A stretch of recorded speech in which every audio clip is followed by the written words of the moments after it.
The open water. Fresh air. Fresh water. Exercise. The great outdoors. Let's jump in. Woo. Someone gonna help. We were joking there, of course. No one was actually hurt. But water safety is no joke. And the open water is about as treacherous as water gets. So you really should take safety seriously when you're out here. Seriously, you should. Yeah, so today we thought we'd make you aware of some of the things you may not have thought of ahead of your next open water swim in a lake or a dam. And actually, we will have a separate video coming very soon on safety around ocean swimming too.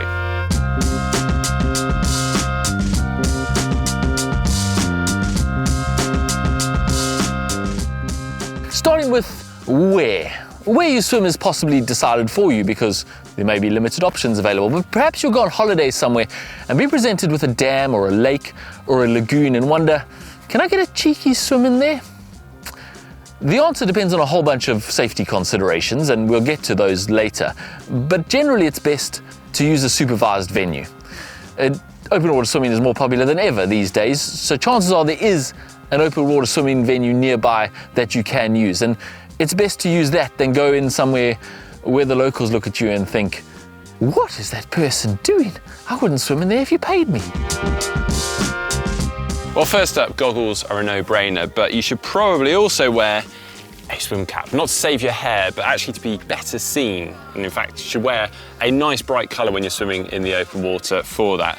And then actually to go with it, you should consider a tow float. For a couple of reasons. A, again, just to be seen well, and particularly so if you're swimming in places where there's boats active in the water, but also acts as a buoyancy aid. So should you find yourself in trouble, you can actually just cling onto and float on top of this. You can also actually store bits and pieces in here should you need to. So maybe a phone in a waterproof case, that can go in there because it acts nicely as a dry bag.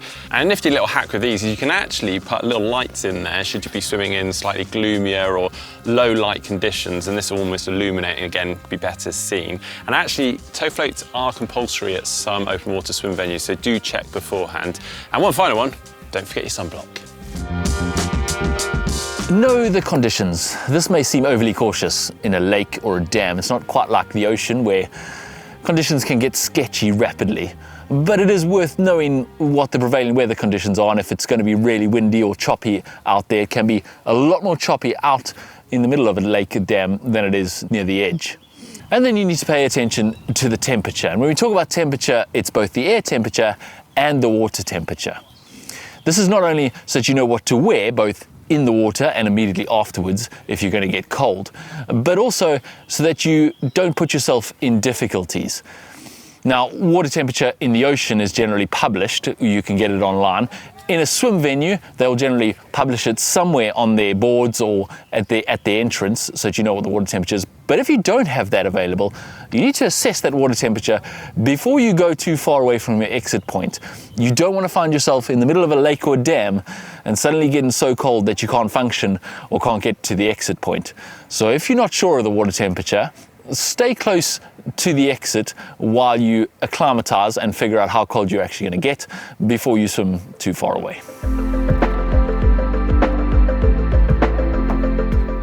Other things to consider before you go jumping on in are things like entries and exit points. I know this one may sound obvious, but before you go diving on into the open water, make sure you can also get out. This may not be such an issue, maybe at a beach with a nice gradual entry, but things like lakes, dams, even harbour sides where there may be sudden drop-offs, do make sure you can also get out before you go getting in. Assess the water quality. Obviously, sending a sample off for a test is not very practical, but many swim venues will do this for you. But if you don't have that luxury, at least assess the general area, make sure there's no runoff entering right where you're going to get into the water, and just assess the look and smell of the water. If you're not sure about the water quality, be especially cautious about getting in that particular water.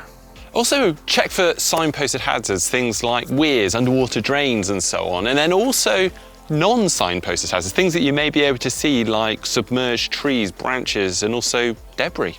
Also pay attention to other water users, fishing, sailing, motorcraft. None of these mix very well with open water swimming. And once you're actually swimming, there's actually not too much to worry or think about because most of those things to consider are done or should be done beforehand. But don't swim alone. It's also wise to have a buddy swimming with you. Any number of things might happen to prevent you helping yourself to safety. Even a bad cramp can put you in real distress. Unless you're at a supervised venue, have someone accompanying you, either in the water or a watercraft of some sort.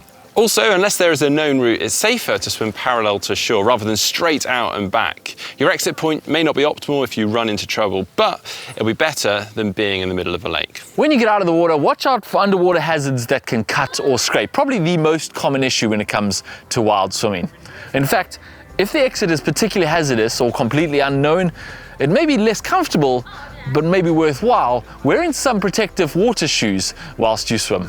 And then also pay attention to after drop if the water temperature is cold. This is when your body temperature continues to drop even when you're out of the water. This is really dangerous, and actually we have more information on this in our previous video on cold water swimming, which you can find in the link in the description just down below. And one last consideration before we go. Biosecurity. Lakes and dams are sensitive ecosystems, and the introduction of foreign plants or creatures can drastically alter that ecosystem or even destroy it. Yeah, so make sure your swim equipment, your apparel, is free of any dirt, seeds, algae or other contaminants from your last swim before jumping into particularly a new swim venue. But actually, it's just a good thing to do regardless and anyway. Well, thanks for watching. Happy swimming.